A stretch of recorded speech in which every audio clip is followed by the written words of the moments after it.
every day you and I get bombarded with negative news.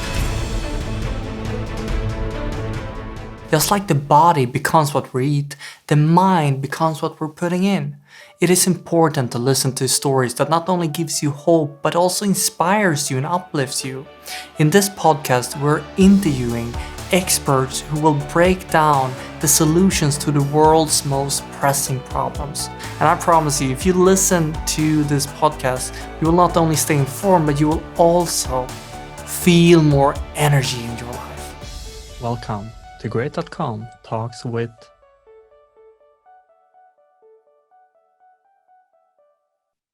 Hey, if you want to protect planet Earth, make sure you like and subscribe to this channel because Great.com is donating 100% of the profit to the most effective cause areas like protecting the rainforest or funding climate change technology. And the topic of today is, how do we support children with cancer? And is it possible to eradicate cancer? Or how close are we to do that? And to understand more about this, we have invited Sherrie Wells, who is the co-founder and executive director of Hugs for Brady Foundation. Brady Foundation. So I want to say welcome, Sherrie, to this interview. Thank you. Thanks for having me. Could you help us to understand, cancer has been with us for a long time, and how big is this problem if we connect it to children today? Sure. So it's huge. It's a huge issue. I can tell you that when my son Brady was diagnosed with cancer, he was just a year old, and the first year of his life, he was completely healthy. So not even a diaper rash. It was a complete shock to us. We had no signs of cancer previous to this in our family. Nothing was wrong with him, and it literally came out of left field and surprised all of us. And when we brought him to the hospital, cancer was the furthest thing from our mind. We didn't know what was wrong with him. We just knew it was something. And he spiked 105-degree fever, and we couldn't get that fever down for a week. So they finally did a bone marrow biopsy and discovered that he did have leukemia cells in his spine and throughout his body. The reaction from my husband and I was extremely different. I lived in a very naive bubble. I was under the impression that only a handful of children, maybe a dozen or so in America, got diagnosed with cancer a year. They all went to one specific hospital and they all got cured. So I was actually relieved when we got this diagnosis because now we had a game plan. We knew what treatment protocol to do, and he was going to be okay. So I was very pleased. My husband, on the other hand, wept incredibly, fell to his knees, and was completely devastated. He knew the statistics and the facts. So unfortunately, just in our small state of New Jersey, there's over 2,000 children battling cancer. There are a lot of children battling cancer. The problem is there's not enough children battling cancer to make it profitable for the pharmaceutical industry to make money off of it. And the National Health Institute, that gives money to treat cancer and to research cancer, puts more than 95% of its budget towards the adult cancers and less than a nickel towards the children's cancers. I've spoken to many researchers and scientists, and they tell me, if you find a cure for any of the adult cancers, that's wonderful, but that won't translate to mean that you will then find a cure for a pediatric cancer. However, if you find a cure for a pediatric cancer, a childhood cancer cure will then, in turn, most likely lead you to a cure for an adult cancer. So my thought is, why not treat and look for a cure for the pediatric cancers? That will in turn hopefully lead us to cures for all the pediatric cancers and all of the adult cancers. It just makes too much sense. But you have to get big pharmas included on this. You have to get big companies involved on this. You have to get the government on board. Right now, it is just small foundations trying our best to raise money and donating it to the cancer institutes, and it's not enough. We need the help of every individual to make this process work, to keep donating the money, to keep pushing research. That's what's going to make it happen. And quite honestly, we have made strides. We've come a long way just in the 10 years that we've been a foundation, and we're a small nonprofit. We're grassroots. We started literally with nothing. And we've come a long way, and we've done many research projects, and they've all been successful. So there is light at the end of the tunnel. There can be success. I don't necessarily know that there will be a cure for any of the 12 or 13 major pediatric cancers in my lifetime, but that's something that I have to hang on to. I have to have hope and optimism. I do know one thing for sure: if we don't try, there isn't going to be a cure. So we have to keep trying. We have to be optimistic. We have to have hope. We have to keep donating. These children need our help. They need our support. And we have to give them the best chance possible to live.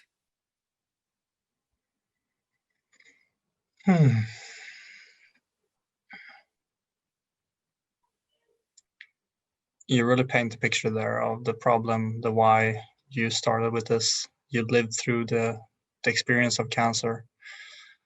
You're explaining that there is a gap between, like there's a logical gap that we're not addressing with there's too little focus on child cancer. Yeah, okay, so that really makes sense to see why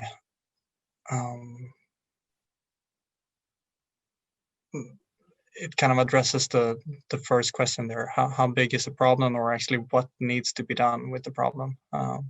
What's missing in this area? Awareness and funding. People need to be aware. I know that I wasn't aware. I was very naive, and I thought very few kids got cancer, and the ones that did got cured. I had no idea. My son battled for 10 months. He had 6 rounds of chemotherapy, 66 blood transfusions, a stem cell transplant, and he was a fighter. He fought as hard as he could. You could see it in him. All these children, they fight so hard. They're so strong. It's something that they all have in common. It's really remarkable to see firsthand the resiliency they have. But unfortunately, his little body just couldn't take it anymore. And he passed away when he was 1 year old, just 3 weeks shy of his 2nd birthday. And that shouldn't be. That shouldn't be.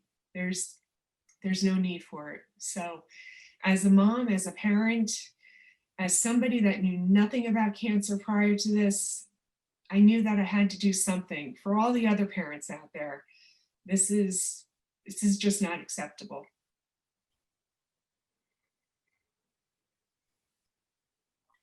And so far you collected over 1 million. Is it even more? It is even more, yes. I just did the tally the other day. It's closer to 5 million. So you started with nothing from your personal experience going through this hell, I guess, would be appropriate. Absolutely. Yeah. And then you've been doing this for over 10 years now? Is that it? We just had our 10-year anniversary last month, yes.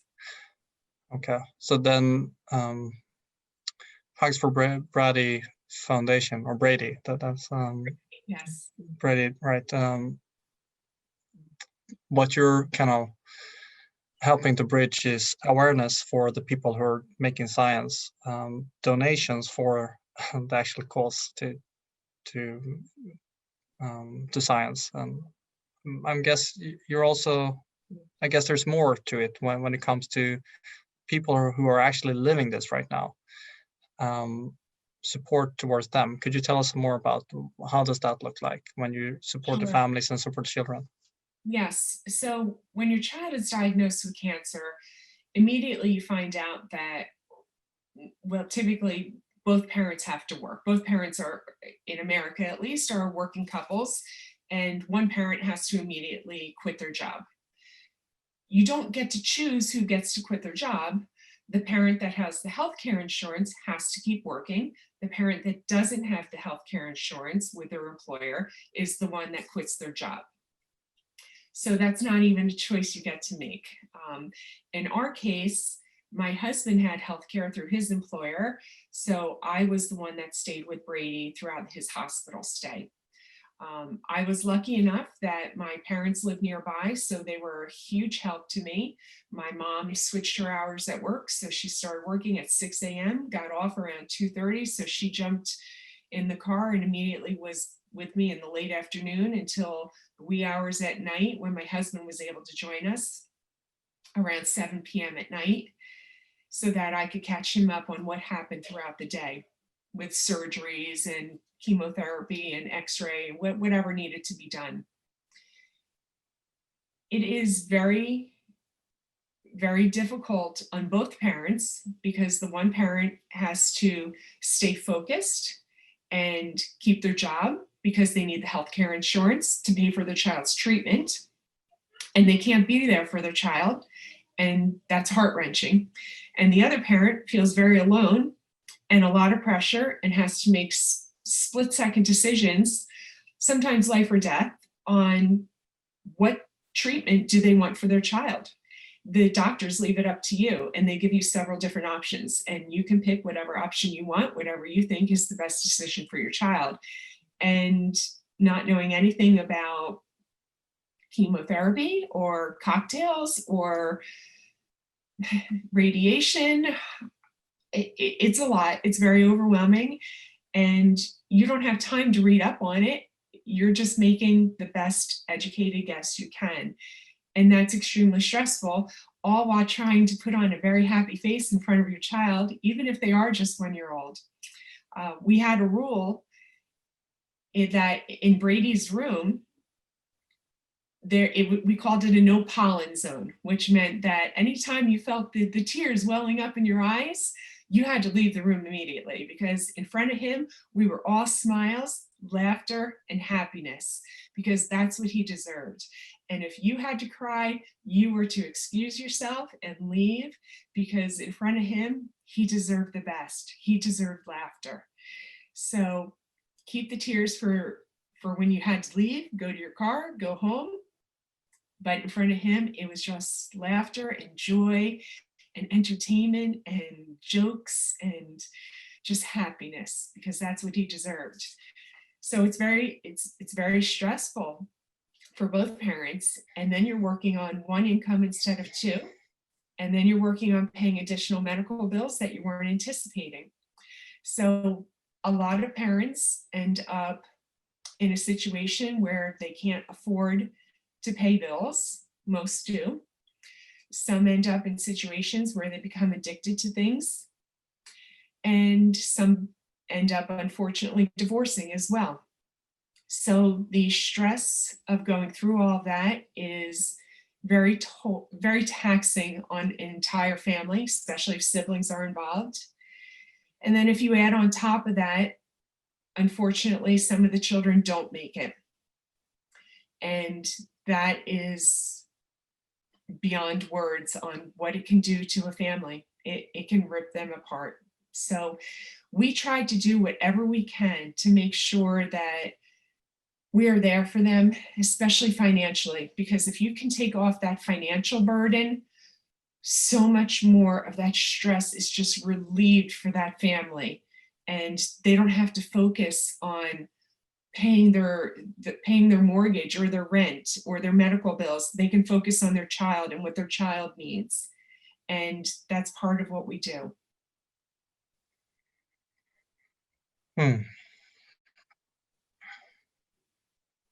It's intense to just listen to this, just hearing you speak about this. I just had my first child. She's 7 months old, and I get a little bit emotional from hearing this. Congratulations. Thank you. Sherrie, when it comes to the children, what kind of support do they need? Yeah, when at the hospital, is there? I guess you're working there as well. So the children at the hospital, what I like to do is give them the things that they have at home. So their flat screen TVs, their video games, parties, spa days, things that they would normally have at home, maybe a prepaid cell phone, anything to make them the creature comforts that they have at home, pajamas, slippers, warm hats, just things that will make them more comfortable and happy. It's a little bit easier for the younger kids, Legos, dolls, things like that. The teens, they're a little bit more challenging, but we make do. Electronics are typically their number one asked for item, the big ticket items that are really expensive, but that's what we do. And we love doing it. That's what they enjoy doing. And they can go back and forth and play between the rooms with gaming stations with one another. And that's their way of communicating and making them feel as if they're not alone. Even if they are in a hospital room alone, they can still play with another child across, in another hallway and know that they're playing with another child with cancer through their video games. So whatever we can do to make them feel as comfortable as can be, even during their hospital stay, whether that's 10 months or 3 or 4 years, that's what we try to do. Okay. The families under a lot of economical stress, if we can relieve that is helping them to just be in the present, and the children to help them feel at home. That would help. How close are we to eradicate cancer in adults and children? I guess they're somehow interlinked. So that's a great question, and the answer to that could be the very next donation. You just don't know. The very next researcher or scientist that puts a cell in a petri dish could say, aha, this is it. You just don't know. And we're waiting for that aha moment. But literally, that next $25 donation could be the one that makes it work. We just don't know. And we have to keep plugging along until we get there.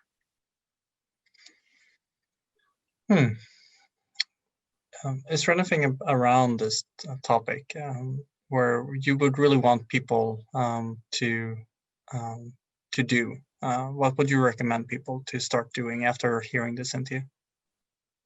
I would really love them to start spreading awareness. Let people know about the wonderful work that we do. And an easy way to do that is to go onto our website and look at our Brady buggy wagons. I don't know if you've seen them or not, but it's something that my husband envisioned and created because we saw a need for it with Brady. He developed a wagon that was safe for children to go around in the hospital while having an IV pole attached to the back of it, so that even during blood transfusions or chemotherapy treatment or whatever pumps they had attached to their IV pole, they could still go for a wagon ride and be a child and get out of their room. So for me, it was an issue during the day because even though Brady was just a 1-year-old, he was a really big boy. And for me to hold him in one arm alone and then hold an IV pole in the other arm, I could only do that for maybe 20 steps or so without my arm feeling like it was going to break off. So there was no way of really escaping the room and feeling like we were trapped in a prison. So we kind of jerry-rigged a wagon that they had there with nursing tape onto the axle, and it was totally unsafe. It wasn't clean. It wasn't good at all, but it was the only way that we could get him out of the room and make him feel like he could interact with people again, because he was too little for a wheelchair. So that was my husband's invention, and we are nationwide now in the United States. We're looking to go international. We're all set up for it online. They're cute, adorable. They're amazing wagons. It's the number one thing that we get thank you cards for. The staff and the employees say, thank you, this is saving us. They end up buying 4 or 5 at a time. And if people could just spread awareness about these wagons, it would help so many children just to get out of their rooms and be able to socialize. The psychological aspect of that is tremendous. not to feel like they're prisoners within their own, within their own room. It would mean so much just to go on our website and share that information with all of their friends and colleagues. That would mean a lot.